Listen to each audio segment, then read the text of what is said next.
So today we're down here at Studio Bell, home of the National Music Center, to take you on a tour of this incredible architectural wonder. I can't wait to show it to you because I know you're going to be wanting to come down very shortly.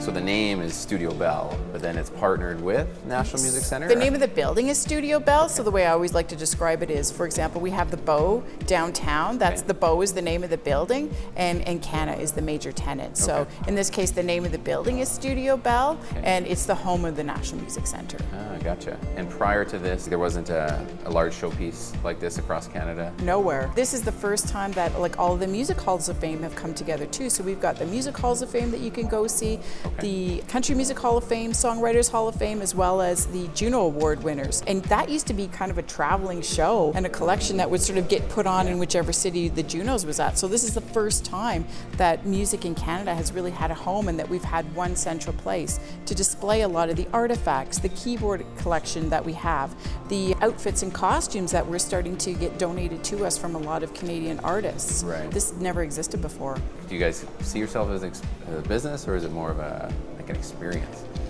I would say it's more of an experience. Yeah. It's a lot of different things tied together, which is what makes it so much fun, right? For sure. So we've got the sort of the museum side of things, so that kind of visitor experience, which is intended to be immersive. I mean, you can hear a lot of the sound going on around you. So as you come into the building, the intention is for it to be like a music festival. So you're hearing music in different places, which then draws your attention to those different places. Yeah. And then once you get into the different galleries, of course, there's a lot of more information, not just to read, but also to listen to.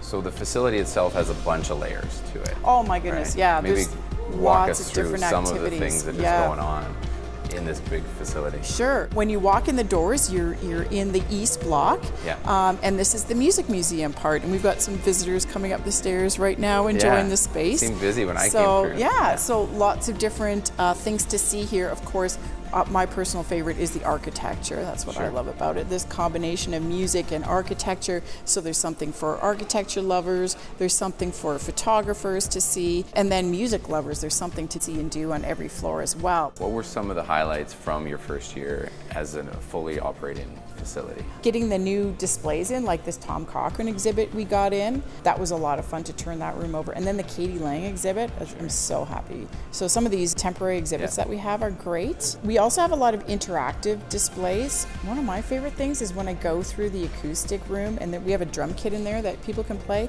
and just seeing little kids, oh yeah, like I've seen little 3-5-year-old kids just like playing away like really, really well. It's like, wow. As far as a visitor experience here, what's kind of one of the funnest things that you've heard people say about as they leave and that they, that they've had a really good time here? What is it that's resonated with people? One of the most funnest things is actually the Kimball Theatre organ. That's one artifact that we have on permanent display on the 3rd floor.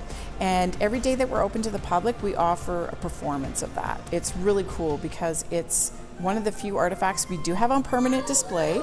It's got its own gallery, and when you walk into the gallery, it's the entire room is the organ. And when it plays, you can hear it throughout the whole building. Another really fun thing we do every year, we activate the King Eddie during Stampede. So we do a country pop-up bar there. This year we had 10 days of music, and we had 40 acts come through or something crazy like that. So a lot of live music. Sure, almost like you're down in Nashville of sorts. Yeah, and it's a pretty intimate space too. Well, thank you very much for having us today, problem. and we're going to explore around and tour this great place. Great.